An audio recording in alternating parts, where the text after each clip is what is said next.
What you did there, so given the sensitivity of the subject, given what you know about the history of this country, is irresponsible. Irresponsible for France, irresponsible for those involved here, and serious from an ethical standpoint. You have heard me defend journalists, I always do. But I speak to you frankly. What you did... See, many of you always like to watch before you like, but I urge you to like, okay? You will not regret it, right?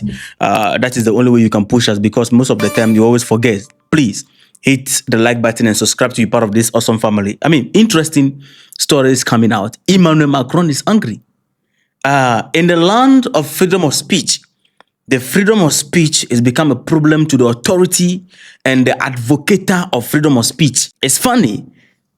Emmanuel Macron, the president of France, is angry and had a confrontation with a particular journalist. And the name of the journalist is Georges Malbrunos. This particular journalist is a very respected journalist. It's a French journalist reporting at RTL. The video is still there at RTL. And RTL is not a small platform. This is a media, trusted house that everything they put out there is verified. But somehow a comment made by this journalist flame up the anger of Emmanuel Macron. Emmanuel Macron said, no. You can't do this to me. How can you do this to me? The man made a report on the security situation in the Sahel, particularly Mali. His comment somehow has confirmed a lot of the things that people speak about, and they call them sensationists. They call them, they say we are, agitators and all that. This man got his information not from a blogging site, but somehow the information he put out there became a problem, and the president is angry. And he met him, and in the crowd, he decided to confront him head on immediately. Family, let me take you through, all right? Let me take you through to understand what exactly happened. Propaganda is sweet and is enjoyable when you are the one in charge of the propaganda. But when the same propaganda is being used against you, then it becomes a problem. Somebody should tag RFI France 24. I check how they will publish this. The thing that this man pull out, it is not on their channel. I thought they are the ones so much so in concern about the security situation in the Sahel. Somebody drop out an update. Where are they? Call them for me, family. On this particular interview, George explained that France left the Sahel without leaving. The title of the edition is La France toujours active au Mali. So when you come down, that is the thumbnail caption. The title said, France remains active in Mali by proxy. Georges Malbrunos editorial on RTL. Now, on that particular edition, George, even previously, before they came on the edition, it was a question thrown at him. He maintained that France has not left, and France is actively working behind the scene in Mali and in the Sahel in terms of, this security issue. So in the following edition, they asked George a particular question that on that particular comment he made resonate a lot and then create a lot of debate. So he should clarify. And this is what George said. At 7:18 RTL Around the World, the secrets of international news with you, Georges Malbruno. The situation worsens every day in Mali. The day before yesterday, at least 35 people were killed in 2 attacks carried out by jihadists. Georges, France has officially left Mali. It was even driven out. And yet you revealed to us this morning that it is still acting behind the scenes, thanks notably to some discreet intermediaries with particularly convoluted paths. That deserves some explanations. So from what he said previously, that is why they are asking him forward question. You need to explain, because you just put it out there. Listen to the message or the reply of Georges, which flame up Macron's anger. France, indeed, Thomas, has no soldiers in Mali, where for 15 days an alliance between jihadists and Tuareg rebels has conquered several cities and is trying to overthrow a pro-Russian junta that doesn't like us much. And yet, other military forces within France's orbit are at work. According to a French security source, these are units... Listen to that again. ...that doesn't like us much. And yet, other military forces within France's orbit are at work. This government of Mali, they don't like us much. And yet, other military forces in France's orbit are at work. Other military forces in France's orbit are at work. Put that aside. Let's move forward. According to a French security source, According to a French security source, these are units of the Ukrainian military intelligence, the GUR, operating in coordination with the Tuareg rebels. Among these units, there are a few dozen former Ukrainian legionnaires, French speakers. France is leveraging the pool of numerous Ukrainian soldiers who have served in our foreign legion. France is leveraging on this numerous Ukrainian, let's move forward. Interesting. Who have served in our foreign legion. The Tuareg independence rebels want to weaken the junta in power in Bamako. As for the Ukrainians and US French, we want to make the Russian auxiliaries of the junta, the former Wagner militia, renamed the Africa Corps, bite the dust, as they have done everything to make us leave Africa.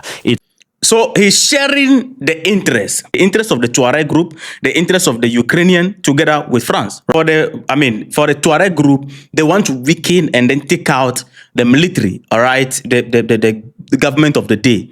For France and the Ukrainian group on the other side, they want to make the previously Wagner group, now African Corps, bite the dust, as they have made everything possible to chase them out of Africa.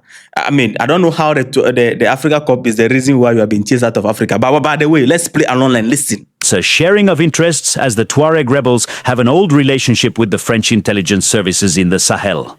Beautiful. That was his forward explanation to the comment he made in the morning before they, asked him again that they should give explanation.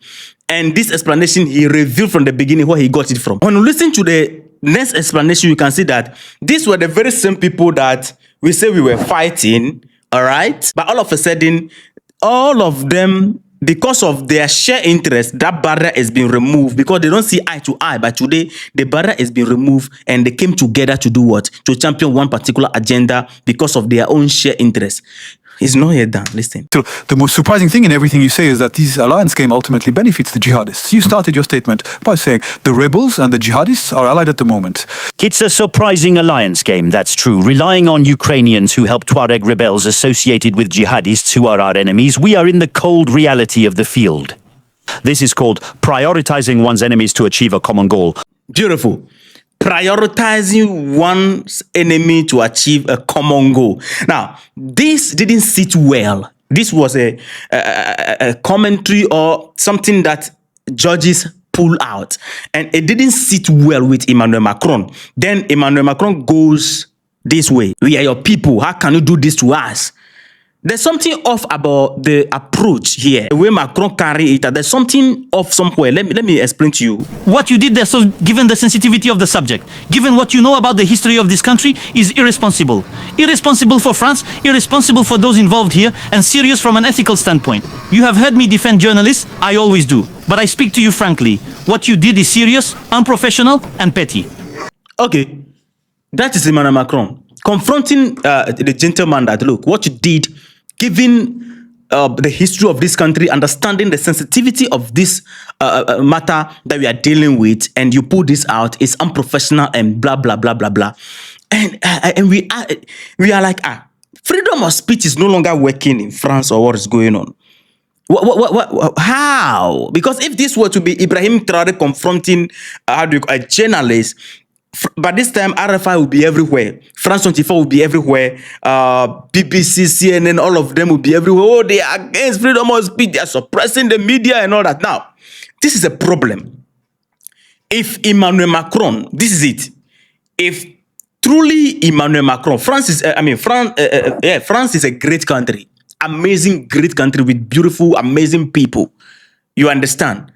And a journalist will make this particular comment, and you think that the comment defame your country and it is false, and you can prove that it is false. The person is telling lie. What you do? You take the person on. You take the person to court, and the court to see into the matter. There is freedom of speech, but we don't condone false spread of information. Are we together? So if it is in that spirit of the fact that it is false information, then it is not about confrontation, but it is going through the legal channel. Because recently, the president of the United States, Donald Trump recently sued BBC because of that. Yes. And that is it. So if you are going to confront this man and leave the conversation like that, it is going to mean that what the man pulled out is true, because from the beginning of the conversation, the man said he got this information from a French security source. So, if you think he is lying, why not carry out investigation to find out? Because this is something that the whole world is talking about right now. This is to your face, that you are working with these two individuals. You are still maintaining your presence through these individuals in the Sahel, and you are doing everything possible to, go after these people and all that. So that is kind of like a defamation. So if the claim is false, then do investigation. Where did you get your report from? One of the things is that they can't pick the man on because this man doesn't just speak. He cannot speak just like that. He's a reputable, very respected journalist in, France. But somehow, anyhow, he's behaving like Scott Ritter. God have mercy upon us. If you enjoyed this, hit the like button for me. We are not done, man. If what the man is saying is false information, then he should be arrested, because I believe that in France, there are laws that prohibit or that go against people who, or that can deal with people who publish false information. So if the information is false, why not pick the man on? Why just shout at the man and then release your anger in public and then just let it go? Why? African leaders, are you listening? You are calling us. You see, this thing, I'm happy that it didn't come from Africa. They say we are sensationists. They say we are emotionally charged people when we are talking about issues like this and then raising issues like this, that these are the things going on. African leaders, look at it. Let's investigate if this is true and all that. They say we are emotional. They are trying to downplay it and said we are emotionally charged people. We are sensationists. We are da. How about this? This is not a blogging channel. This is a reputable, correct, channel right here. When we talk about RFI, CNN, BBC and co, you need to put in RTL also. So we are not dealing with a small platform right here. If this platform is a platform that publish false information, it should be closed. But if you are going to yell at the man and just leave it, you came to Africa, you yell at our people, hey. You meet your own people, hey, why can you say this and da. In the right translation, he said this thing that the man did is against, the interest, giving the interest of France. Listen, giving the interest of France. That is the direct translation. He spoke French. Given the interest of France, you put this out there like that, it's petty. Is this how we are supposed to handle the situation, or we are supposed to carry the legal authorities or legal institutions to deal with the matter? Recently also in, Nairobi, when Emmanuel Macron is trying to clean his image with speeches and interview, people were protesting on the ground. The media houses are somehow, anyhow, they are not carrying it out. Why are they not carrying it out? They should carry it out now. When it is freedom of speech, if it is Africa, they say, hey, freedom of speech. And look at it.